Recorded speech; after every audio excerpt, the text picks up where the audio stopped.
Estou iniciando uma série de mensagens a partir de hoje, intitulada O Sermão do Monte. O Sermão do Monte, ele vai do capítulo 5 até o capítulo 7 de Mateus. Então, eu não sei quantos domingos nós vamos caminhar, eu espero talvez 4 até uns 6 domingos, e a gente tentar caminhar sobre os 3 capítulos de Mateus, nos domingos. Mateus capítulo 5, Mateus capítulo 6 e Mateus capítulo 7. Então hoje nós vamos estudar o capítulo 5, o verso 1 até o 12, mas eu queria começar o verso 1 e 2 agora com vocês. Aí vamos ler aí, diz assim a palavra de Deus: Vendo Jesus as multidões, subiu ao monte, e como se assentasse, aproximaram-se os seus discípulos, e ele passou a ensiná-los. Até aí. Então veja por que é chamado, porque essa série é chamada O Sermão do Monte, porque está dizendo aí na sua Bíblia que Jesus subiu ao monte, verso 1, ele subiu ao monte, e então ele passou, no verso 2, passou a ensinar. Então nós vamos ver nessa noite quais são os ensinos de Jesus para nós aí em Mateus capítulo 5, 6 e 7. Se você observar na sua Bíblia o versículo número 3, vai aparecer a palavra bem-aventurados. Não é isso? Então deixa eu falar sobre essa palavra aqui para começar. A palavra bem-aventurado no grego é makarios. Outra tradução, felizes. Felizes. Então, o capítulo 5, verso 3 até o 11, Jesus vai falar várias vezes, bem-aventurados, bem-aventurados, bem-aventurados, e vai falar. Ele está dizendo em grego assim, makarios, makarios, makarios. Ele está dizendo em português, felizes. Felizes, felizes. Então eu queria começar falando sobre felicidade. Felicidade. Porque, irmãos, quem de nós aqui não busca ser feliz? Todos, o ser humano, ele busca felicidade. Alguns talvez buscam a felicidade somente no dinheiro. Se você falar para uma pessoa assim, o que te faz feliz? Talvez alguém responda, dinheiro. O que te faz feliz? Dinheiro. No mundo inteiro, pessoas acordam cedo e dormem tarde por causa do dinheiro. Talvez para algumas pessoas, aquilo que traz felicidade seja somente o dinheiro. Tendo dinheiro, tem tudo. Talvez para outras pessoas, o sucesso profissional. Pensam assim, quando eu crescer na empresa, quando eu chegar lá no cargo de presidente dessa empresa, quando eu alcançar escalas e mais escalas, eu vou ser feliz. Então eu vou me dedicar de corpo e alma e vou vestir a camisa da minha empresa e vou buscar a felicidade na minha empresa.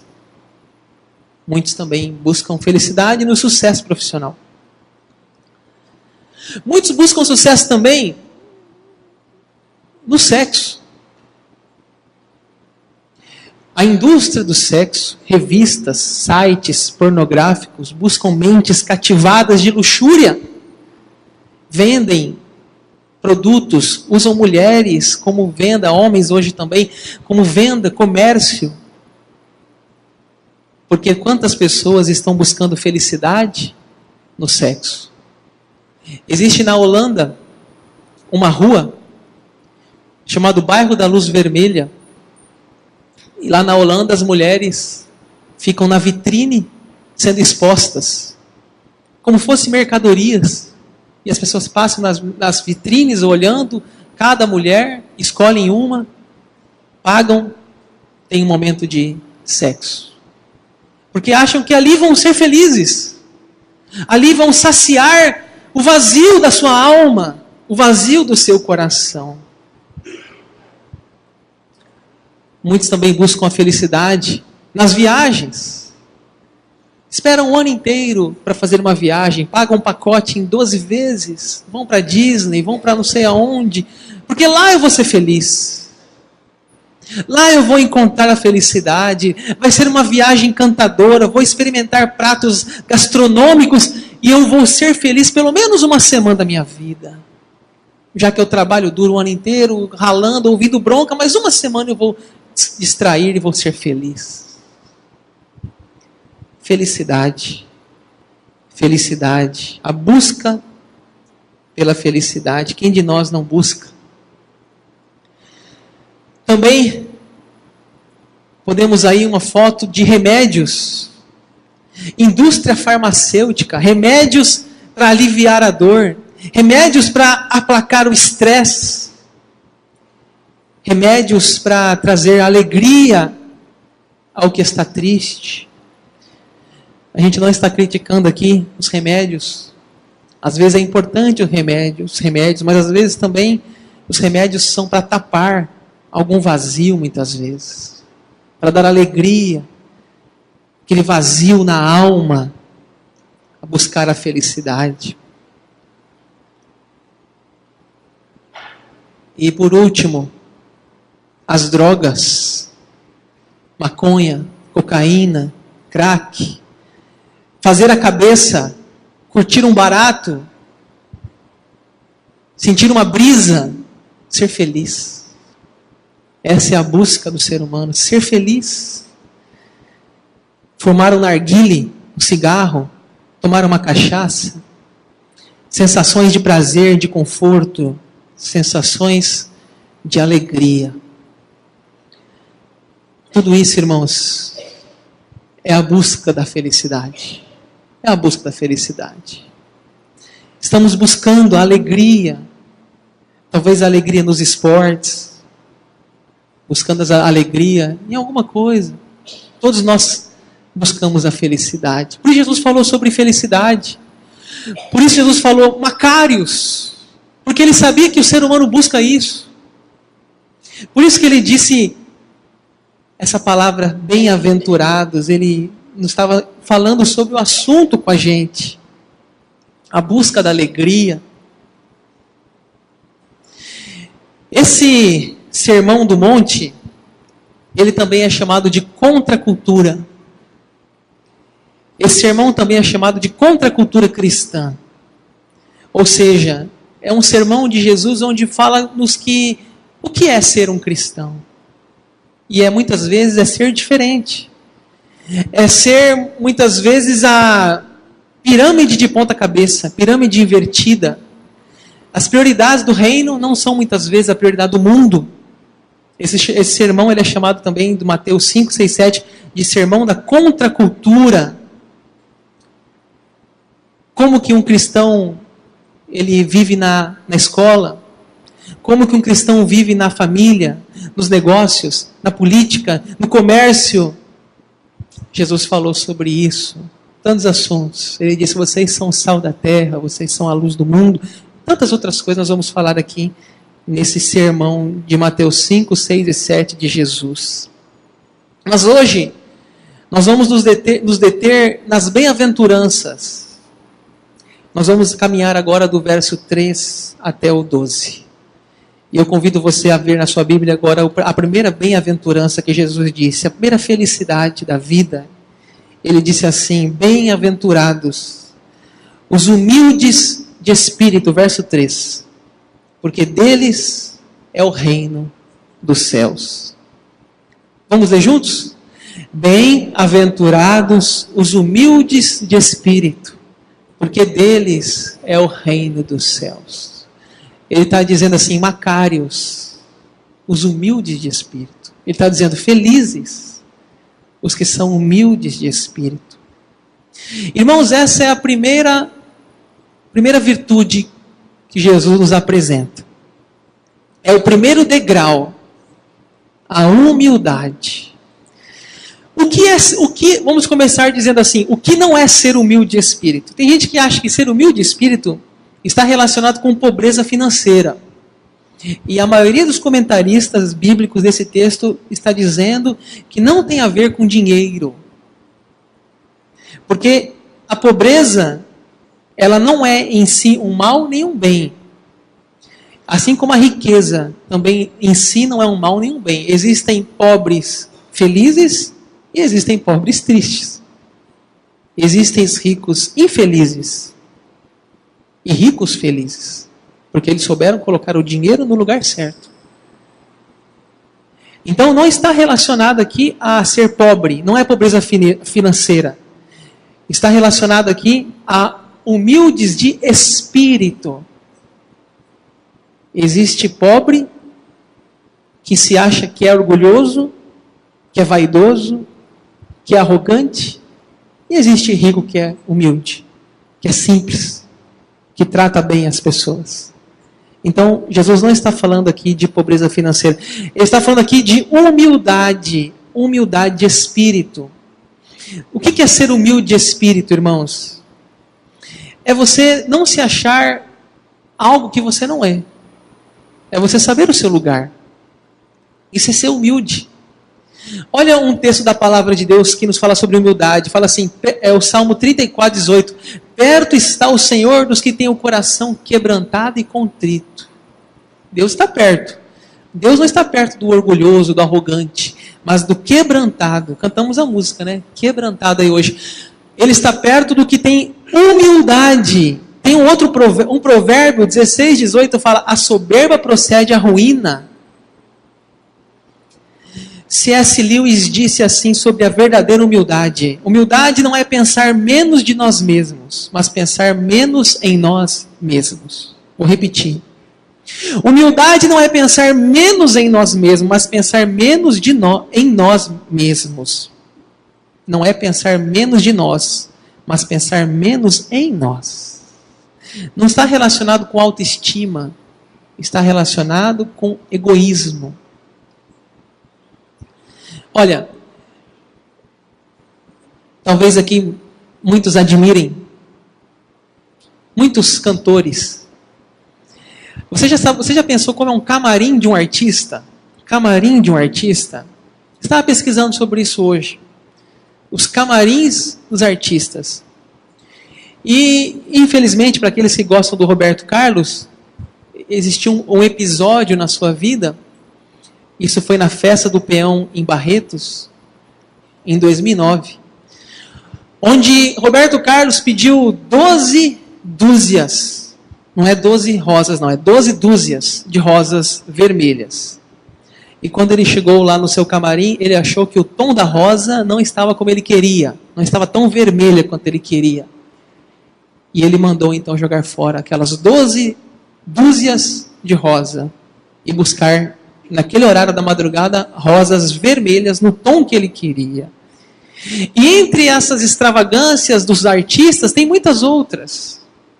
Artistas que pedem coisas para os seus camarins.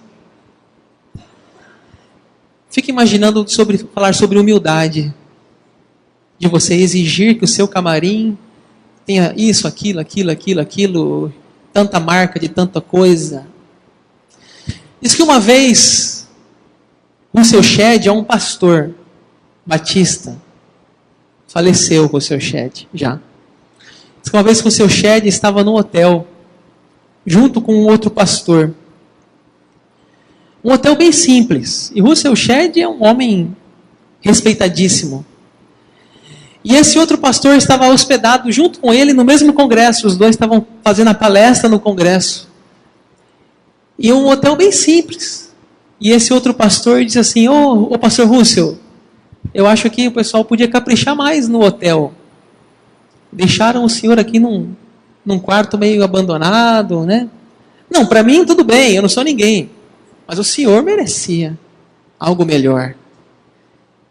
E Russell Shedd disse assim, ô irmão, estamos tão bem aqui, estamos acomodados, não estamos no relento, não estamos na chuva, temos uma cama. E aquele pastor então disse, eu conheci um homem humilde. Um homem humilde. Então, irmãos, a humildade, ela não é percebida no palco. A humildade é percebida no camarim. A humildade é percebida nos bastidores. É quem vive com aquela pessoa.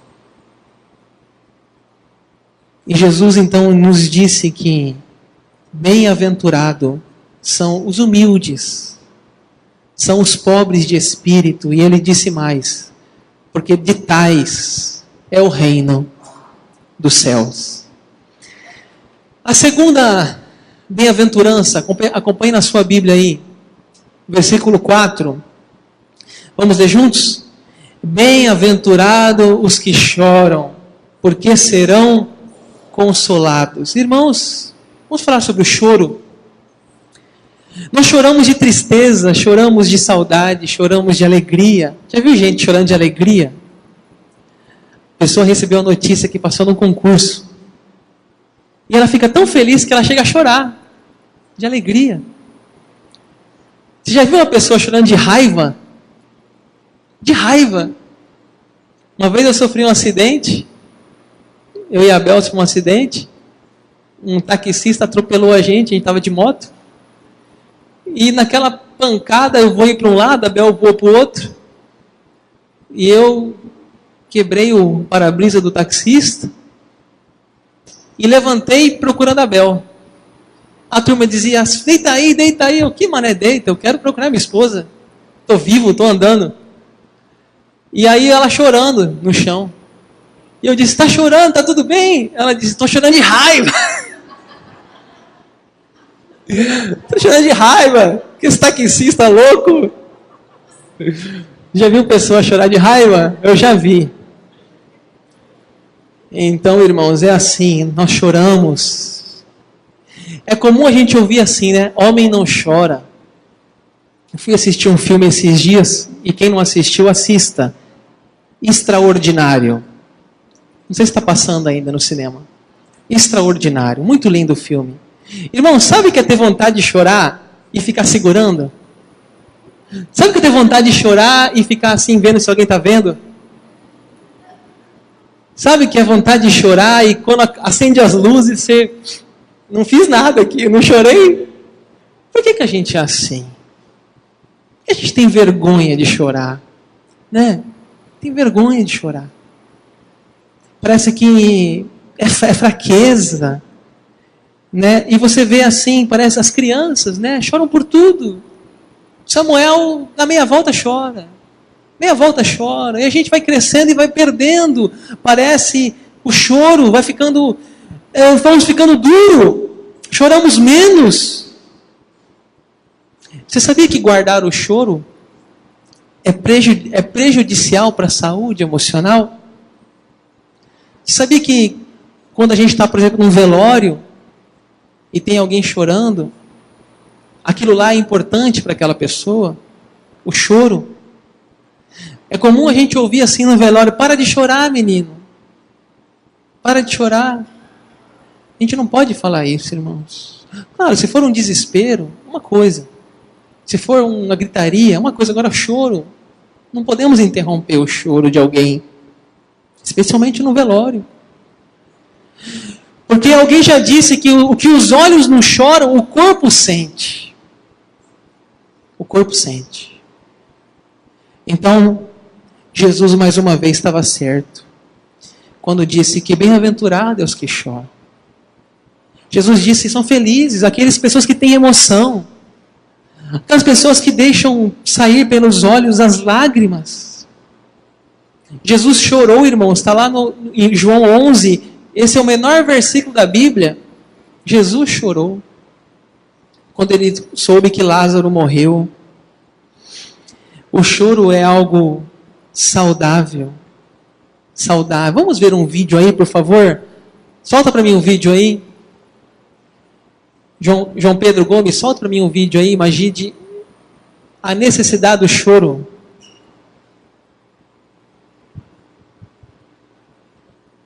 Viver, suportar o universo é a nossa verdadeira prisão. Quanto mais fortes, mais desconectados do mundo. Quanto mais fechados, menos humanos nós somos. Fechados, somos corroídos por dentro. O ser humano foi criado para sentir, para trocar, para viver, para fluir. Se quiser ter uma vida leve e saudável, você precisa descobrir como fazer seu coração fluir como a água. A água se move livremente e responde ao ambiente que se encontra. No copo, ela é um copo. Na jarra, ela se torna jarra. No fogo, ela esquenta. Ela nunca resiste. Sem deixar de ser água, ela flui. Deixe seu coração fluir como a água. Que ele possa sentir tudo em todo o ambiente. Ele precisa se expandir e ir além das suas dores. Isso não é difícil. A água está em toda parte. Nos mares, nas nuvens, nas chuvas, nos rios, nas plantas, e inclusive nas lágrimas. E por isso elas precisam correr. As lágrimas clamam pela sua liberdade. Liberte-as.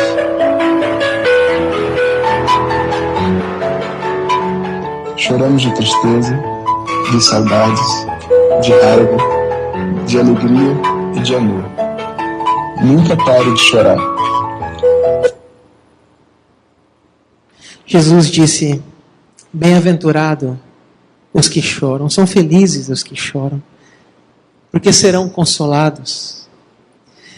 Os mansos, o verso 5, acompanhe na sua Bíblia aí, podemos ler juntos o verso 5, vamos lá? Bem-aventurados os mansos, porque herdarão a terra. Essa bem-aventurança, irmãos, mais uma vez vai contra a cultura do reino, do mundo. Os valores do reino contra a cultura do mundo. Porque o mundo pensa em força. Veja os Estados Unidos agora e a Coreia do Norte. Quem fala mais alto? Quem tem mais poder? Quem tem mais bomba atômica? Quem tem mais poderio bélico? Quem dá a última palavra? Essa é a lógica do mundo, é a força.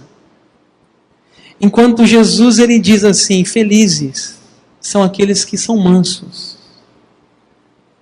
Os mansos. O que é uma pessoa mansa? Se você pegar na palavra grega, manso, é como se fosse um animal domesticado, um animal selvagem domesticado. Imagine um cavalo selvagem. Ninguém doma. Ele destrói cercas, atravessa. Mas um animal domesticado, ele pode até ser montado. Ele pode ser útil na plantação, no arar da terra. Ele pode ajudar a reunir o gado. E assim, como um cavalo domado, assim nós também somos domados pelo Espírito Santo. Essa palavra mansidão está lá no frutos do Espírito, em Gálatas. As obras da carne e os frutos do Espírito. Então, quando a gente entrega a vida a Jesus, e o Espírito Santo toma o controle, nós não somos mais uma pessoa selvagem. Nós agora somos domesticados, nós agora somos úteis, nós somos mansos, nós controlamos a nossa língua, nós controlamos a nossa força. Um cavalo tem muita força, mas não precisa usar dela de forma, talvez, machucar alguém. Um outro animal, uma criança. Assim, o cristão, quando ele deixa o Espírito Santo tratar o seu caráter, ele já não se inflama tão fácil. Ele consegue orar por até aqueles que o perseguem. E Jesus disse assim: bem-aventurados os mansos, porque eles herdarão a terra. A próxima bem-aventurança está no versículo 6. Podemos ler juntos? Vamos lá?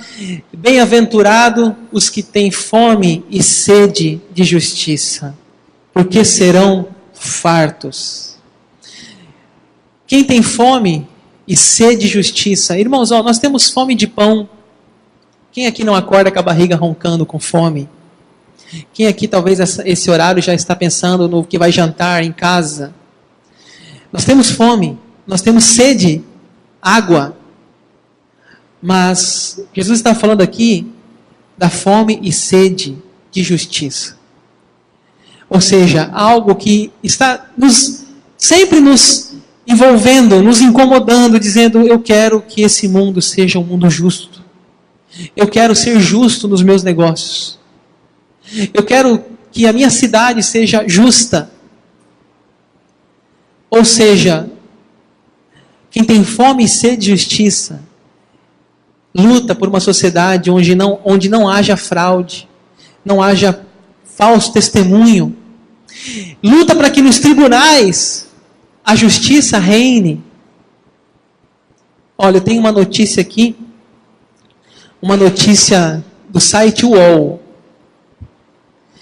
Essa notícia é dos meus arquivos 2013, onde diz que o Conselho Nacional de Justiça investiga a venda de sentenças.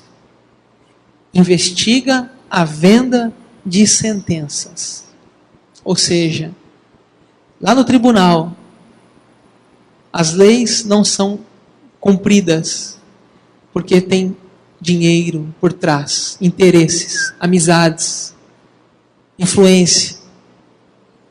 Está dizendo aqui, essa notícia diz que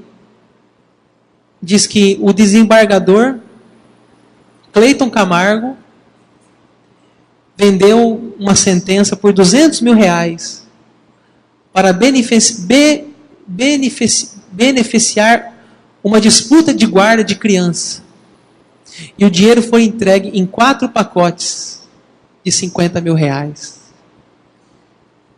O juiz, o desembargador Cleiton e o ex-desembargador Rafael, esses são os nomes, lá no Tribunal de Justiça do Paraná. R$200 mil. Onde fica o cristão nesse meio? Lá no livro de Amós, é um profeta menor. O livro de Amós fala assim, capítulo 2, versículo 6. Os juízes vendem o justo por dinheiro e condenam o necessitado por causa de um par de sandálias. Já pensou alguém vender uma sentença por causa de um par de sandálias? Um par de chinelos? É o que Amós denunciava na sua época. Irmão, se você vê na Bíblia, João Batista denunciando Herodes, dizendo: a mulher que você está não é sua. Morreu degolado. Você vê Estevão denunciando. Se você pegar na história cristã, você vê John Wesley combatendo a escravidão. Você vê Dietrich Bonhoeffer combatendo o nazismo. Você vê Martin Luther King combatendo o preconceito racial. Tantos cristãos lutando por causas sociais, lutando para que houvesse fome e sede de justiça, para que pudessem ver um país melhor. Jesus disse assim: bem-aventurado os que têm fome e sede de justiça, porque serão fartos. Jesus continua. Vamos lá, versículo 7, vamos ler juntos? Bem-aventurados os misericordiosos, porque alcançarão misericórdia. Se você pegar no dicionário, eu pesquisei misericórdia no dicionário. Significa sentir a dor do outro. No grego, misericórdia, a ideia de sentir o coração do outro, lançar o seu coração no outro. Por isso eu coloquei aquela imagem lá. É sentir a dor do outro. Isso é misericórdia. Misericórdia é ver alguém sofrendo e se compadecer, e se puder ajudar. Podemos lembrar do bom samaritano. Do bom samaritano.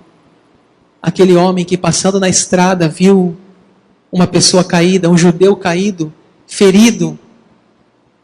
Cuidou, pesou as feridas, levou para o médico e tal, e ajudou. Quando a gente vê a parábola do bom samaritano, nós temos 4 leis. A lei da selva, a lei do descaso, a lei do mau exemplo, a lei do amor. Rapidamente, lei da selva, ou seja, Lei do mais forte. Os ladrões roubaram.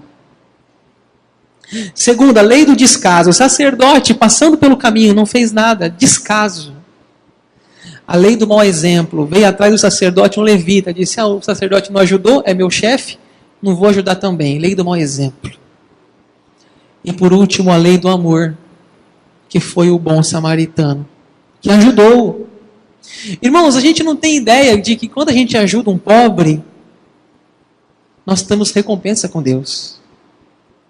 Isso a Bíblia diz. A Bíblia diz sobre a vida de Cornélio. Fala, Cornélio, as tuas orações, as tuas esmolas subiram para a memória diante de Deus. Isso está lá em Atos capítulo 10, 4.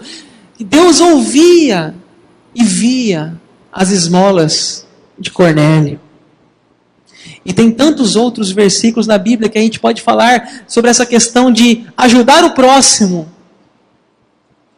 E um dos mais fortes é aquele de Jesus, que ele fala assim, eu tive fome e você não me deu de comer. Eu tive sede e você não deu de beber. Mas Jesus, quando eu fiz isso, Jesus? Quando você não fez isso pelos meus pequeninos. Jesus disse isso. Por isso ele nos ensinou, bem-aventurados são aqueles que têm misericórdia, são os misericordiosos. Vamos para frente, o verso 8. Me ajudem na leitura, vamos lá? Bem-aventurado os limpos de coração, porque verão a Deus. Irmãos, aqui está o alvo da nossa vida, ver a Deus. Mas só vai poder ver a Deus quem tiver o coração limpo. O coração limpo. Irmãos, quando a gente fala de coração limpo, nós não estamos falando da sua roupa limpa. Não estamos falando do seu cabelo bem alinhado. Não estamos falando do seu perfume. É interior. Tem uma musiquinha das crianças bem antiga que dizia assim: o sabão lava o meu rostinho, lava o meu pezinho, lava minhas mãos, mas Jesus quer me deixar limpinho, vai lavar meu coração. Ou seja, não é o sabão, não é o externo, é o meu coração que ele vai lavar. O sabão lava o pezinho, lava o rostinho, lava as mãos, mas Jesus, ele quer limpar lá dentro, lá no coração. Irmãos, nós vivemos dias hoje que nós julgamos muito pela aparência. Nós vemos uma pessoa e dizemos assim, esse é um bom cristão. E nós vemos às vezes outras pessoas dizendo assim, esse aí... Mas nós não podemos ver o coração. Às vezes um trabalhador está com a roupa suja de fuligem, está cheirando mal, está coberto de pó e piche. Mas lá no seu coração há uma pureza, há uma limpeza. Aquela pessoa, ela tem um coração lavado por Jesus.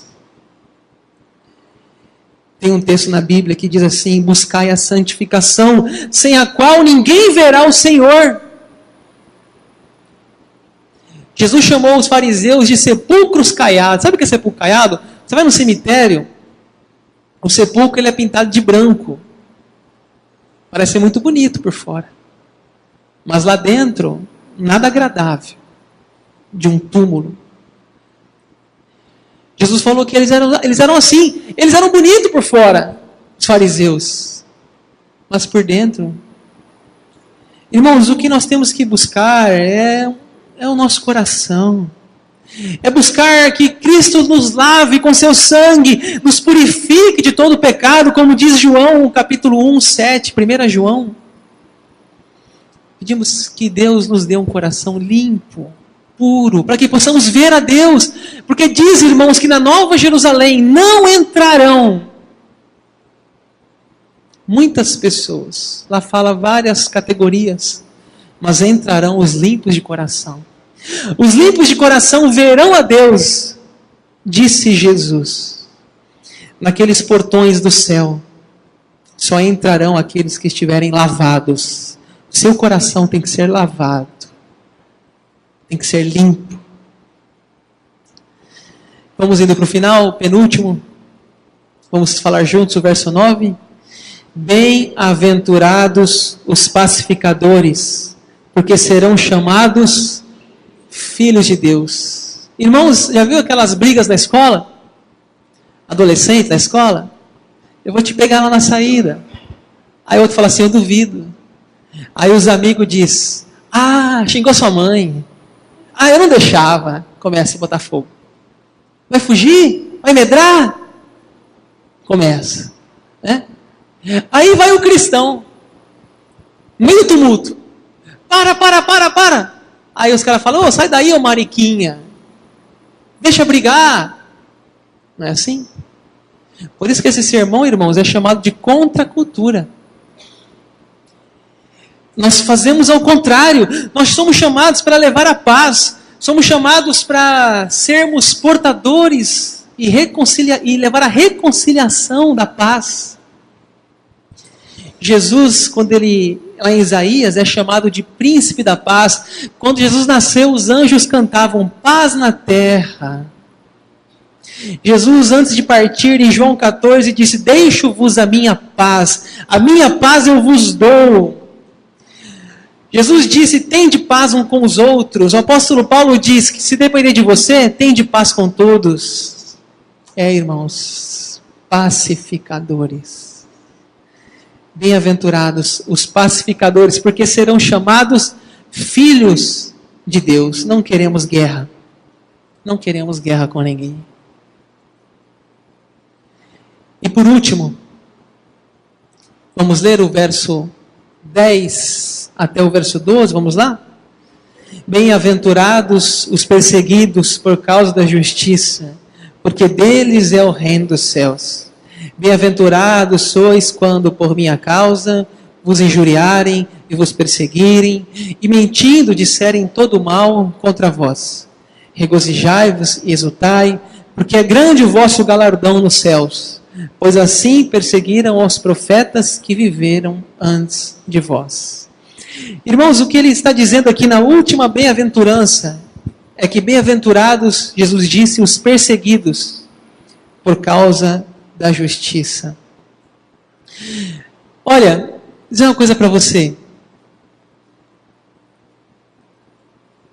Ao longo dos séculos, a igreja tem sido perseguida. Se você vê a história do cristianismo, desde os primeiros cristãos, sempre houve perseguição. Por exemplo, esses dias eu vi uma reportagem, fiquei muito triste. Vocês conhecem o Hernandes, o pastor Hernandes Dias Lopes? Ele faz um livro, um livreto chamado Cada Dia. Nós usamos aqui também o livro dele, Gotas. E esse supermercado, chamado Irota, o pastor Hernandes publica esse devocionário mensal, 30 devocionais, e você tem a opção de colocar a capa da sua igreja ou do seu negócio na folha, na contracapa da revista. E esse mercado, Irota, ele comprou lá tantas 1.000 cópias, 1.000 cópias, 10.000 cópias, enfim, e colocou a marca da sua empresa no livro e distribuiu o livro, né? E uma pessoa pegou o livro e fez uma denúncia. E essa denúncia, então, está dizendo que o mercado, aí fala que é o mercado, né? Que o mercado está condenando os gays, né? Porque o pastor Hernandes, ele fala ali os pilares do casamento, ele fala que o casamento, ele é heterossexual. Ele fala que o casamento é monogâmico, né? Ele fala que o casamento, enfim, características do casamento, baseado lá em Gênesis. Né? Deus fez Adão e Eva. Não é 2 Adão, nem 2 Evas, ele fala. Não é um Adão com Adão. É um Adão e uma Eva. Esse é o princípio. Irmãos, esse mercado foi obrigado na sua cidade, através das denúncias que houveram, a recolher os livros e também fazer uma declaração de pedindo desculpas, né? Ou seja, nós estamos vivendo uma época que pode ser tudo. Você liga a televisão, pode ser tudo. As mulheres peladas, tudo pode. Mas se você escrever uma publicação, você não pode. Então isso não é novo. Sempre existiu a perseguição cristã. E a tendência é piorar cada vez mais agora com essas novas leis que estão surgindo. Os valores do reino. E Paulo nos diz em Filipenses que nos foi concedida a graça de não só crerdes em Cristo, mas padecerdes por Cristo. É certo que Jesus disse aí no verso 12, regozijai e exultai, porque grande é o vosso galardão. Quando o pastor Hernandes deve ter recebido talvez essa notícia, ele deve ter ficado triste, porque o objetivo dele não é perseguir nenhuma classe sexual. Mas eu falar a palavra de Deus, onde a palavra de Deus diz que o casamento é monogâmico, o casamento é heterossexual. Isso é o princípio da palavra de Deus. Ele deve ter ficado triste. Só que diz a palavra que ele deveria se alegrar, porque ele está dizendo que nós temos que regozijar e exultar quando fomos perseguidos. E o verso 12b fala, porque assim perseguiram os profetas que viveram antes de nós. Irmãos, há uma multidão de pessoas antes de nós que foram perseguidas por causa de Cristo. Pessoas que foram mortas em fogueira. John Wycliffe, Savonarola, John Hus. Hoje, Coreia do Norte, por exemplo, é um país que persegue cristãos. Estado Islâmico persegue os cristãos. Não é novo. Jesus já disse isso para nós tanto tempo atrás, lá no Sermão do Monte. Ele disse assim que bem-aventurados sois quando por minha causa vos perseguirem. Irmãos, não estou dizendo aqui de você ser perseguido quando você faz uma coisa errada. Não estou dizendo aqui de você ser perseguido quando você é adolescente, cola na prova. Não estou dizendo aqui ser perseguido quando você é um mau funcionário e é demitido. Não estou dizendo aqui que você vai ser perseguido por ter violado uma lei de trânsito. Isso não é perseguição, irmãos. Somos perseguidos porque por minha causa, disse Jesus aqui no versículo 11. Por minha causa. E aí ele encerra dizendo, porque grande é o vosso galardão. Galardão é o nosso futuro. Irmãos, eu encerro aqui nessa noite a nossa série Sermão do Monte. Semana que vem nós vamos continuar, vamos falar sobre Sal da Terra, Luz do Mundo, capítulo 5, versículo 13. Eu queria que você viesse, que você participasse conosco dessa série. Vamos fechar os olhos, vamos orar. Baixa as luzes para mim. Fala com Deus. Há algo nessa mensagem, nessa noite, que falou o seu coração? Há algo que o Espírito Santo está tratando com você nessa noite? Através do capítulo 5, do versículo 1 até o 12. Há alguma coisa que chamou sua atenção? Algum versículo, algum assunto? E o Espírito Santo está dizendo a você que é hora de tratar nessa área da vida. Fala com Deus. Faça sua oração aí no seu lugar. Peça que Ele venha sondar o seu coração.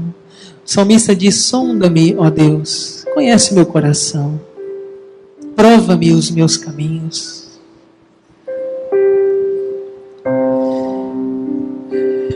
Queria convidar você a fazer uma oração. Fazendo essas palavras, eu vou fazer umas palavras, você pode repetir comigo. Diga assim, Senhor Jesus, nesta noite, eu confesso que tantas vezes busquei a felicidade, algumas vezes em lugares errados. Senhor Jesus, quantas vezes fui enganado pelo pecado. Me perdoe, pois várias vezes troquei a sua presença pelas paixões fúteis e passageiras desse mundo. Mas nesta noite, eu entendo que a verdadeira alegria está em Ti, Senhor. Só Tu podes preencher o vazio da minha alma. Senhor Jesus, me ajude a viver na contramão da cultura desse mundo. Eu quero ser mais humilde, mais manso, chorar, lutar pela justiça, ser misericordioso. Limpa meu coração, lava-me dos meus pecados. Senhor Jesus, limpa aquilo que o sabonete não pode tirar. Me ajude a ser um pacificador, a levar a Tua paz. E se necessário for, ser perseguido por ser Teu discípulo. Não quero negar o Teu nome. Em nome de Jesus. Amém.